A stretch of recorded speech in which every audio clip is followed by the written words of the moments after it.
وہ واسنا ہے، وہ نش ہے، وہ جسم کی تسکین کا ایک ناجائز ذریعہ ہے، اس سے بڑھ کے کچھ نہیں۔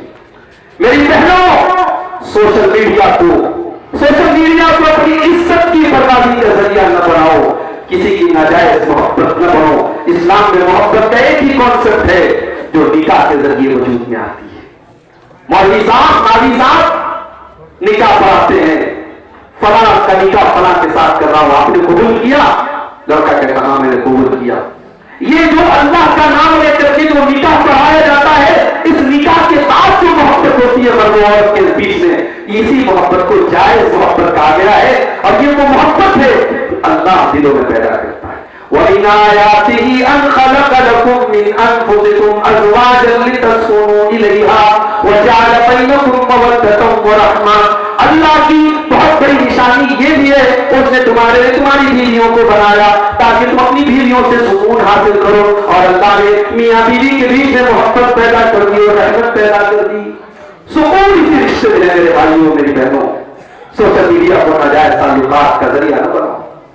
اور میرے کو بھائی جو کسی لڑکی سے فیس بک پر دوستی کر رہے، اسے پیچھے بڑھا رہے، اسے تعلق بڑھا رہے، کان کھول کر کے سن لے، آپ کی بہن کے دروازے پر بھی کوئی دستک دے رہا ہوگا، اور آپ کے گھر کی عورتوں کے دروازے پر بھی کوئی دستک دے رہا ہوگا۔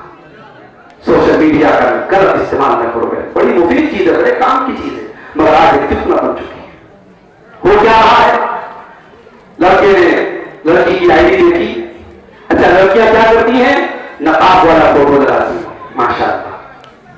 شادی بازی ہوتی ہے تو مہندی کا جو ڈیزائن ہوتا ہے وہ ڈیزائن دکھاتی، کیا ضرورت ہے بھائی؟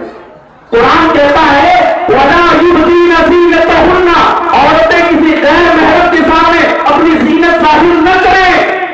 آپ کی مہندی کا ڈیزائن بھی آپ کی زینت ہے میری بہنوں، آپ کی چمڑی کا کلر بھی زینت ہے، اپنے نقاب کی اور اپنے مہندی کے ڈیزائن کی بھی نمائش کرنے کا آپ کو کوئی حق حاصل نہیں۔ بڑا طریقہ نکلا ہے آج کل، شادی کے موقع پر خوبصورت کپڑے پہن لیں گی اور اسٹیٹس پر فوٹو لگائیں گی، بس ایک بڑا نیکی کا کام نہیں کریں گی کہ چہرے پر کوئی اسٹار لگا دیں گی، ایموجی لگا دیں گی، صاحب ہم تو پردہ کرنے والی خاتون ہے، ہم نے چہرہ نہیں دکھایا۔ ماشاء اللہ کیا پردہ ہے! یہ پردہ نہیں ہے، یہ پردے کا مذاق ہے، یہ پردے کے ساتھ کھلواڑ ہے۔ جو قرآن کہتا ہے فَلَا تَخْضَعْنَ بِالْقَوْلِ فَيَطْمَعَ الَّذِي فِي قَلْبِهِ مَرَضٌ وَقُلْنَ قَوْلًا مَّعْرُوفًا، جو قرآن کہتا ہے کہ مسلمان عورت کسی غیر محرم مرد سے میٹھے لہجے میں نرم لہجے میں بات نہ کرے، کہیں ایسا نہ ہو اس کے میٹھے لہجے کی وجہ سے سامنے والے کے دل میں کوئی غلط خیال پیدا ہونے لگے۔ میری پیاری ماں بہنوں، جو قرآن اس بات میں اتنی سختی کرتا ہے وہ قرآن اس بات کی اجازت کیسے دے گا کہ آپ اپنے فوٹو کو سوشل میڈیا کے اوپر ڈالو، آپ اپنی خوبصورتی کی نمائش کرو، آپ اپنے چہرے کی اپنے جسم کی نمائش کرو۔ میری پیاری ماں بہنوں، آپ ایک مسلمان عورت ہیں اور ایک مسلمان عورت کو ہمیشہ اپنی ذمہ داریاں یاد ہونی چاہیے۔ اللہ کے نبی فرماتے ہیں المرأۃ عورۃ، عورت پردے میں رہنے کی چیز ہے، وَإِذَا خَرَجَتْ، جب یہ پردے سے نکلتی ہے اسْتَشْرَفَہَا الشَّیطان، یہ شیطان کا ہتھیار بن جاتی ہے، شیطان کا آلہ بن جاتی ہے۔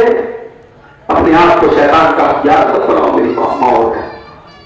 اور ایک بات بتاؤں آپ کو، عورت کے بارے میں دو بڑی الگ الگ حدیثیں آپ کو سنانے جا رہا ہوں۔ ایک حدیث کیا ہے؟ اللہ کے نبی فرماتے ہیں، صحیح مسلم کی روایت ہے، الدنیا کلھا متاع وخیر متاع الدنیا المرأۃ الصالحہ، دنیا کی سب سے قیمتی دولت نیک عورت ہے، نیک عورت سے بڑھ کے دنیا کی کوئی قیمتی دولت نہیں ہے۔ اور دوسری حدیث میں اللہ کے نبی صلی اللہ علیہ وسلم فرماتے ہیں کہ میں نے اپنی امت کے مردوں کے لیے عورت سے خطرناک کوئی فتنہ نہیں چھوڑا۔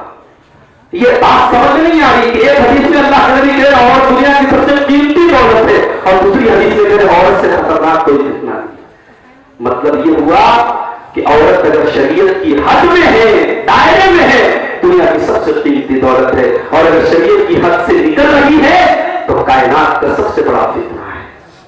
میری ماں اور بہنوں، اپنے آپ کو فتنہ نہ بناؤ۔ آپ مریم کی اولاد ہیں، آپ فاطمہ کی اولاد ہیں، آپ عائشہ کی وارث ہیں، آپ کی تاریخ بڑی روشن اور تابناک رہی ہے۔ ہم نے جب اماں حاجرہ کی تاریخ پڑھی، جب ہم نے حضرت سارہ کی تاریخ پڑھی، ہم نے جب حضرت آسیہ کی تاریخ پڑھی، اللہ کی قسم ہماری آنکھوں میں آنسو آ جاتے ہیں۔ اللہ یہ کیسی عورتیں تھی،